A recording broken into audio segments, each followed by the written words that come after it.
Time for Chapter 2 of Dancing with Rejection, a beginner's guide to immortality. T.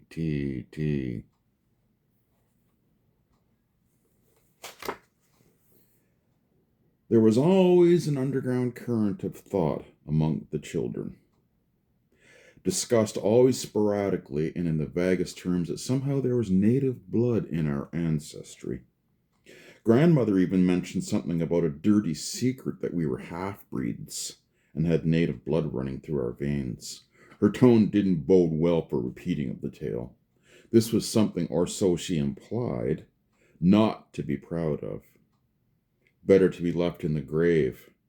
Blurry rumors pointed to Mi'kmaq or even Beothuk connections, and something about an errant Spanish adventurer who had coupled with either an Inca or Aztec woman, maybe 3 or 4 generations ago on our mother's side, who could be traced back on the imaginary family tree. The tree was never committed to paper. In fact, there seems to have been a certain dread or perhaps just disinterest in the execution of research towards its fruition.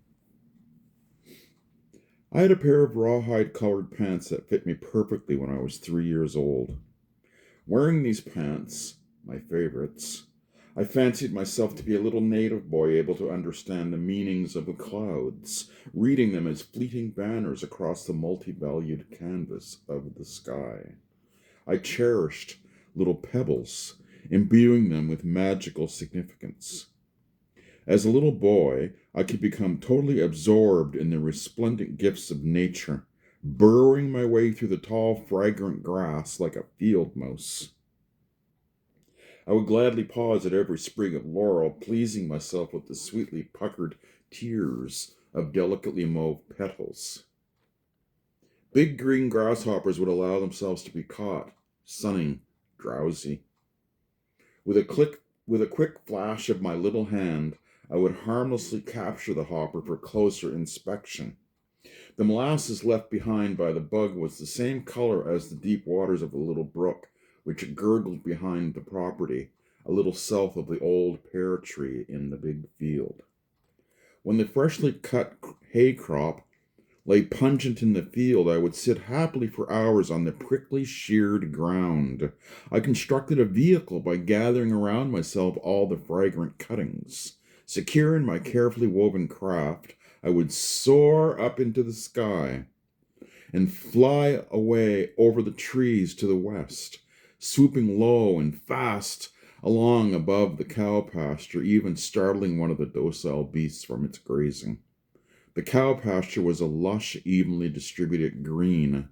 The spring rains had been kind to the land. The next day, early in the morning, when the sun rose golden in the sky, I returned to my favorite place to soar away and across over the cow pasture again. I was struck to see the entire field utterly transformed to a lake of glowing yellow, overwhelming all of yesterday's green, the gigantic organism dandelion. I cruised at an altitude of about 50 feet, a little further west, beyond the pasture, then up into the milky turquoise sky towards the south.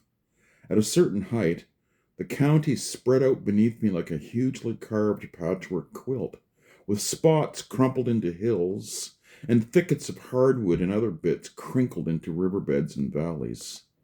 Then the deep, chilly ocean loomed into view over the little mountains to the south.